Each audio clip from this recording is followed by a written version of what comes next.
Hey, what's going on? Welcome into my channel where we talk about doing in-home elderly care. If you're caring for somebody that's aging in your life, family member, that's what I did. That's what this video series is about. I cared for my grandmother, Ruth Kenton, for several years, up until her death. And we kind of go through that process and what that looks like. So if it's something that you're doing or considering doing, the purpose of this series of videos or live streams is to kind of break that down and some of the methodology I used going into it and some of the lessons learned from doing it. Today, well, before I talk about today, just to expand on that a little bit more, if you're just starting to see some of these videos, the starting from the beginning, we talk about doing like an initial assessment, and a part of the initial assessment is number one, vetting all options, so you can know that if this is the right decision for you to make. But then there's also, I mentioned having an idea of what the finances of the household look like. So that brings us to today. Today we're going to talk a little bit more about that. And a lot of the items that we talk about could be specific to you as the caretaker or specific to the customer, the person that's being taken care of. But today, these things are pretty applicable to both the bullet points I have up on my slides. So with that being said, I'll go ahead and flip over to my slides here like I have each time. And yeah, today we're going to talk about financial support. Okay, and again, this is going to be applicable to both parties here. So, um, the first one, the first bullet point there is definitely specific to you as the caretaker. You've got to have a job or a career going on if you're going to do this, and I would not advise for that job or career to be caring for the customer, like doing that full time, especially if it's a family member. Um, because it can get complicated with, unless your family already has an elderly care business. And if you've watched any of these videos, you know that that's one of the things that my family did have. My grandparents, John and Ruth, were in elderly care for 30 years or so, and a lot of the family members were employed there, but that was like an official employment. They had a facility, had two facilities, two well, two main facilities in two different towns, and then the one in Fuquay, which is the town we're from, had two different facilities on that. So one was like a full-blown nursing home, and the other one was a set of apartments that they used for elderly care, and it had a handful of other uses. If you watch some of the videos, you hear me talk about what some of those other uses are. So if it's a situation like that, then yeah, maybe you could be on the family payroll. But anything outside, I mean, that's so specific, right? But anything outside of that, I would not recommend it, because families are complicated, and families get especially complicated when it comes to money. And then families even get more specifically complicated when it comes to money and the care of other family members. It's just This is just the way human relationships are. So I would say for you as the customer, you need to have your own job or career. It could be in the medical field. Maybe you're a nurse or work somewhere in that field, to some regard. But absolutely would not recommend that your job or career being the caretaking of the customer. And hey, you don't want that anyways. Again, it's so difficult, or you have moments that are so difficult. You really don't want to be under the thumb of a cousin or an aunt or an uncle or a sibling of yours or a sibling of the customer. You don't want to be under their thumb. You want to, and as soon as you get paid, that's the perception, right? Well, you work here, we're paying you, right? So you've got to, get in line with the way that we're saying things need to be done. And not that there aren't those kind of things that you need to adhere to, but mainly that feedback should be coming from the customer. You don't want to have that feedback coming from everybody that rolls in the door or everyone that makes a phone call to the customer. you'll go crazy. You'll absolutely go crazy. You don't want that. So, for you to have a job or a career outside of this thing that you're doing for the customer, you got to have it. You cannot, maybe you could go like a short stint. And when I say short stint, I mean like 30 days or less without having some sort of employment, but that's it. After that, you have to be employed. And you're not going to want to be in the house all the time or be wherever it is that you're caring for the customer at all of the time. You'll lose your mind that way too.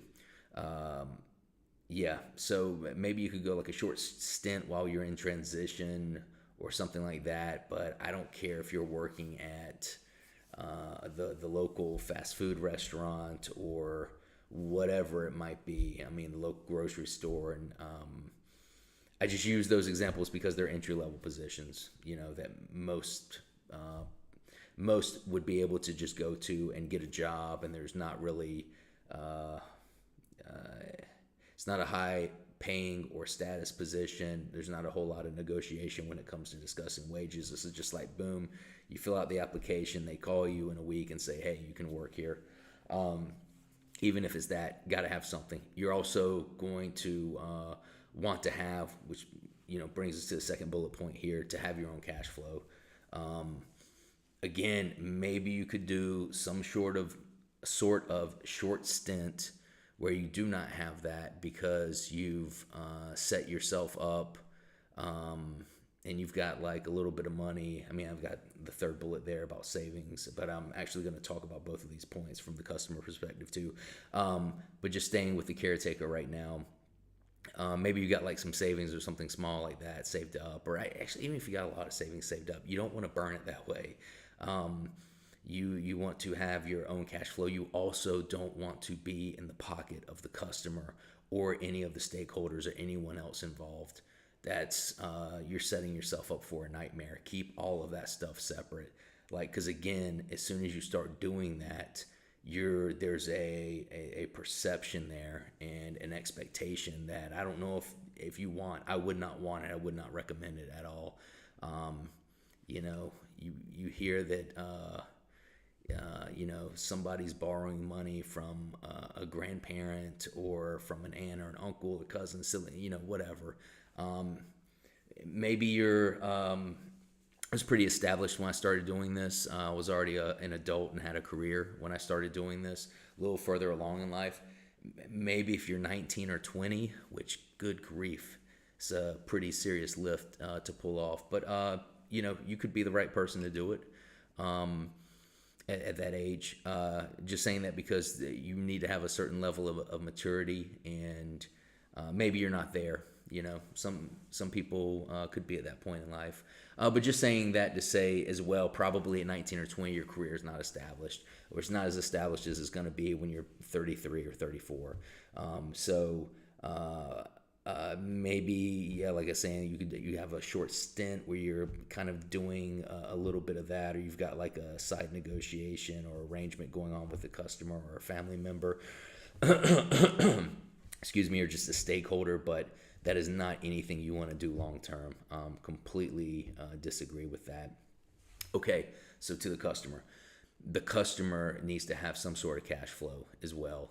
And at a basic level, you could look at something like Social Security, because the implication here would be, if you're doing this, that they are of Social Security age and currently receive benefits, or that they had a career and paid into that and are eligible for that benefit. And the other assumption would be, if that's not the case, and if they're at a point where they need in-home elderly care, that they're receiving Social Security disability benefits. And at a minimum level, those are having that cash flow is pretty much paramount, as a fundamental building block. And for those of you that are familiar with Social Security and what those benefits look like, it's barely a barely a minimum level. Substinent, barely a substinent level.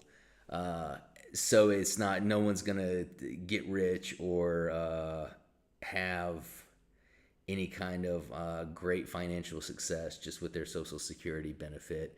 And again, to tie that into the customer standpoint, if the customer is only getting, or the only cash flow the customer has is $1,500 a month, and you're asking the customer for $300 a month or $500 a month, roughly a third, or say 25 to 33 and a third percent, that's not gonna look good. It's not going to look good, and it's just going to make the situation that much more difficult. It's going to create more problems and complications. I can't express that enough, how you do not want to do that. And hopefully, with my grandparents, they did well for themselves. They had several different income streams set up. Social Security was one of them. They also had a couple of rental properties that they would draw monthly income from. They continued to run their business even into retirement, so they were still generating active money until they ultimately stopped, which probably I would say happened when my grandfather died. So my grandfather literally worked until the day he died, even though he was officially retired at that point. But still, he was a man that liked to stay busy and wasn't just going to sit around and twiddle his thumbs for the rest of his days. And Ruth too, she was retired. She stayed busy, and even when she stopped doing the business side of things, she stayed busy around the house. She had projects and things that she wanted to do. And then even after that, when she started to lose her sight and her ability, she still wanted to stay active to the extent that she could. So they did a really good job of setting themselves up financially. I'd say that my situation was very blessed for that. I don't know if if your situation is going to be as blessed as that, but just to give you a heads up on it though, if there's literally no money in, and then looking at that third point again, and the customer literally has no savings, something has to be worked out on that end, or needs to be in the process of being worked out before I would recommend before you sign up to do this, because it'll probably fall on you, and maybe you're willing to take on that burden, that financial burden, along with everything else. Luckily for me, I didn't have to take on the financial burden, but it was already difficult enough to take on the financial burden too. Actually, I don't know how I would have landed on that. I guess I would have done it anyways because I cared about her so much. But it is nowhere near ideal, and you need to consider that. You absolutely need to consider that. But hopefully, whoever they are, whoever the customer is, they do have some sort of cash flow or some sort of retirement 401k account, or whatever kind of retirement they might have set up for themselves, or investments, again at a basic level, Social Security, and then hopefully that they've lived a modest enough life where they've got some savings. And then to that point, and this is something I kind of cover in the intro video, but I want to bring it up again here because we're talking about the financial support piece, is that you must have an understanding of the money in and the money out, and how all of those numbers add up and project out on it. The cash flow, the savings, whatever money the customer is getting in every month, and then whatever money is going out every month. And like I said, for Ruth, that was difficult to get a handle on at first, because when I started taking care of her and she started losing her ability to manage these things, she wrote checks. She wrote checks all the way up until about 3 or 4 years ago. And then I stepped in and I automated everything. I created a lot of the stuff we were talking about in the last video, about like creating an email account specifically for the customer, having a device specifically for the customer. And even though I was talking about it specifically just for like managing medical portals and things that you might need it for in that regard, I also needed it for this. So I'd say she was writing 50 or 60 checks a month. She had several different rental properties that all had their nuanced payments that they needed. She had her personal property, like meaning her house, that had several different bills and things, insurance policies, and it was all in her head. It was all in her head. I'd see something come in. I'd say, "Hey, Granny, this is from such and such and such," and she'd say, "Oh, that's Mister Jimmy. He sweeps the leaves over at the apartments." Who? What? Yeah, but there was no like actual record of any of this stuff. It was just all in her head. And so I had to extract that information through a series of conversation and monitoring the mail and the things that would come in, and then start the process of automating that. And so then once all of that was together, that was actually the point that I was able to start putting together some of the pieces of the money coming in and the money going out. But I would recommend to you to have a better idea of it prior to either getting in the situation, or if you're in the situation, prioritize that as something that you want to have a good idea on. Oh, because if financial problems are going to come up, you're going to want to know about it.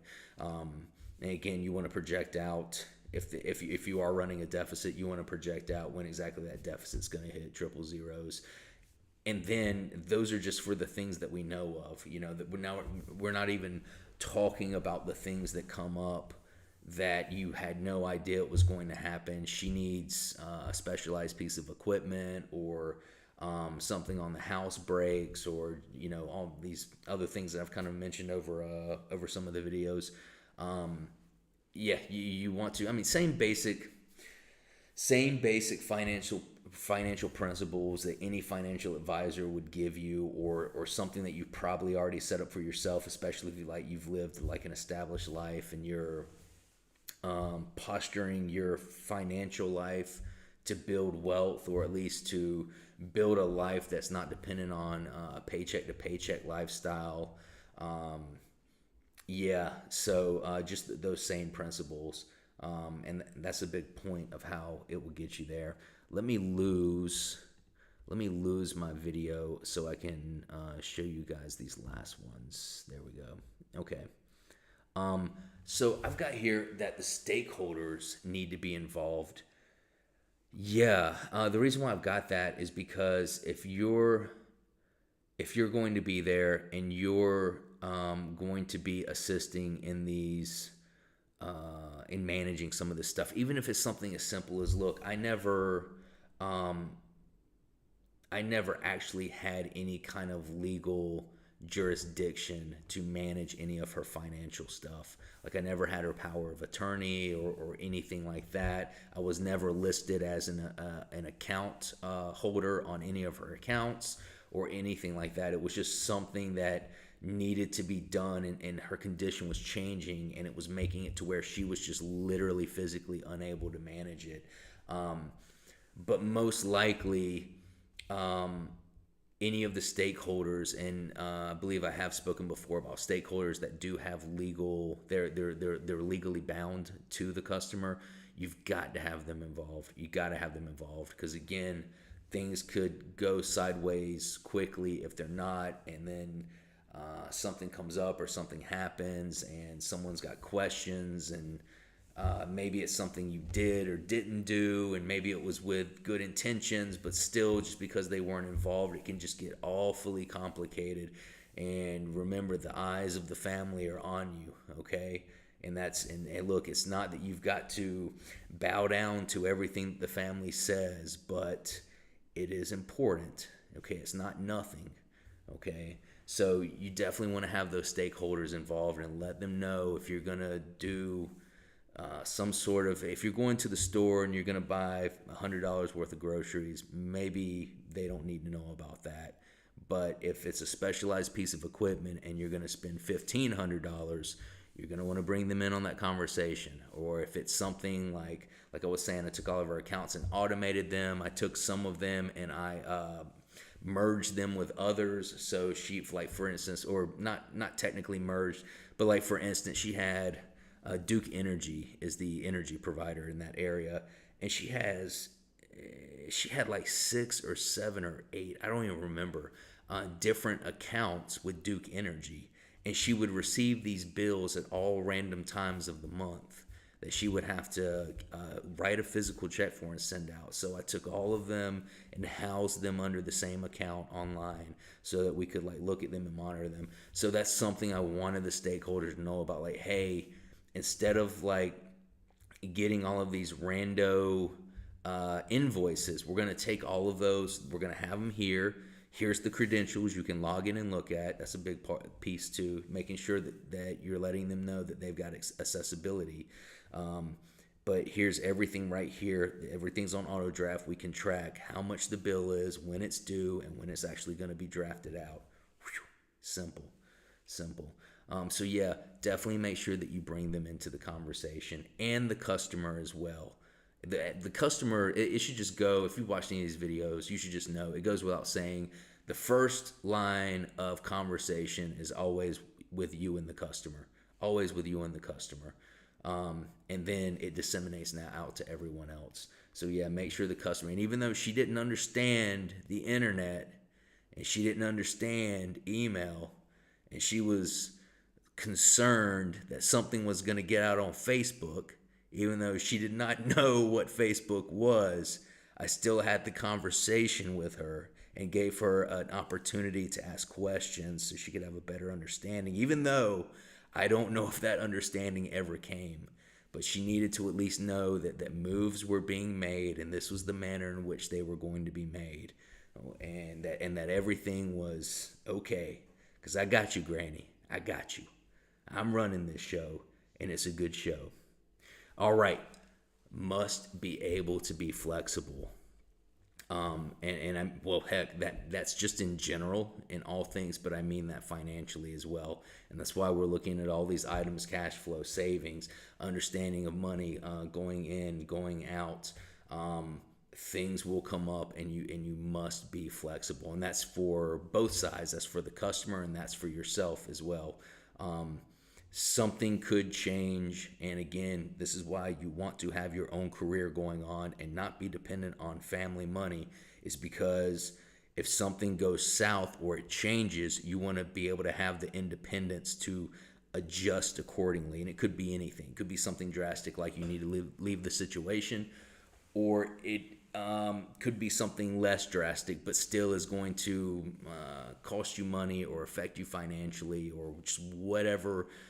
Any of the many combinations and circumstances could play out. You're absolutely going to want to be in a position to be flexible. And again, with having your own job and stuff, you don't want to have some sort of situation show up out of nowhere that you were not tracking or expecting, and you say, all right, well, fine, I'm going to go my own way, but before I do, you owe me 6 weeks of pay. Terrible disaster. Like, you're never gonna see that money. Oh man. Or I shouldn't say it like that. It wouldn't. It's just not. There's a chance that you wouldn't. You don't even want to have that chance, though, right? Like, again, families are complicated. Things can go sideways easily. Optics. People talk. So. Put yourself in a position to be flexible. And then the last note that I've got here along those same lines is having the ability to live a frugal life, okay? Because, and this is for both, this is for you, this is also for the customer, because as things change, you need to be able to change with them. And hey, and sometimes the change might be for a positive. It's not, I'm not saying that it's always going to be negative. But I am saying, though, given the condition of the customer and that you've even got to be there in the first place, there's a higher percentage that any changes will be negatively affecting changes. And I just wouldn't recommend doing all of your international traveling during this season of your life. Or I wouldn't recommend buying the nicest of clothes or vehicles, or eating, filet mignon every night, or just whatever. You want to live a frugal lifestyle and just be ready, because if the customer passes, then they pass, and now you're in a totally different world. I mean, that's one example, but maybe not but not the only example that you could find yourself in. Um, oh man, I had one more point with this. Give me just a moment. If I think of it, I'll say it. If I don't think of it, then I'll just do it on the next video. But I did have one more point in this regard. Let me just look over these real quick and see if I remember it.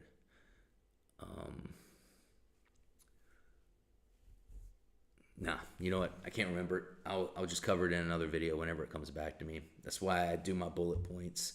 And I had something that came up in the moment and didn't have it on the slide, but that's the way life is. So listen, after this, I'm gonna go to my final slide right here. Questions. If you've got any questions about doing in-home elderly care, please shoot me an email or put something in the comments of the video, however you'd like to, and let me know, and we'll discuss it. And that's the whole point of these videos. That's the whole spirit of my grandparents, and what I'm trying to accomplish here is just passing that information forward, because they had a tremendous passion for caring for elderly people, and they've certainly passed that on to me. And so I like to share that with you all and do the same.